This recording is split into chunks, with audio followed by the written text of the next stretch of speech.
চুপ করে সইছেন কেন? আমি তো বললাম গরিব মানুষের হাতেও খুব ব্রহ্মাস্ত্র আছে, ভোটের অধিকার। সেই অধিকার যদি আপনি সঠিকভাবে প্রয়োগ করেন তবে কিন্তু আপনারাই নিজের ভবিষ্যতের নির্ধারক শক্তি।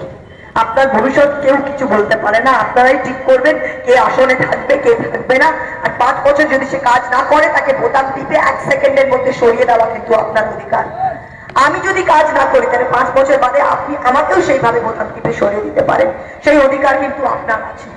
তাই আপনাদের আমি আজকে বলছি আপনারা জাগুন, আপনারা জাগুন। এই সুবর্ণ সুযোগ এসেছে 21 তারিখে সকাল সকাল ভোটটা দেবেন। আর 21 তারিখে কিন্তু আমাদের ওয়ানডে গেম, এটা কোনো টেস্ট ম্যাচ নয়। সকাল 7টা থেকে দুপুর 3টে অবধি যা হবে সেটাই হবে, লিমিটেড ওভার গেম, খালি ছক্কা মারতে হবে আর কিছু না। 23টা বুথ আছে এখানে, প্রত্যেকটা থেকে আমার ছক্কা দরকার। ওয়েস্ট ইন্ডিজ কি করলো টি20 ফাইনালে 19 রান বার করলো লাস্ট ওভার থেকে, ঠিক কিনা? খালি ছক্কা মেরে, আর বিশ্ব চ্যাম্পিয়নশিপ নিয়ে বাড়ি চলে গেল। ঠিক আমাকেও সেই করতে হবে।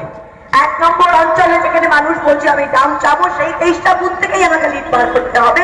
আর সেইটা আপনাদের হাতে, আমার হাতে, সেটা আপনাদের হাতে। তাই আমি বলছি আমি জিততে এসেছি, আমি জিতে ছাড়বো। আর আমি আপনাদের আরেকটা কথা বলছি যে একটা অঞ্চল হারিয়ে 3000 ভোট, 4000 ভোট, 5000 ভোট, আমার কানে অনেক নম্বর আসে, অনেক অঙ্ক আমাকে বলে।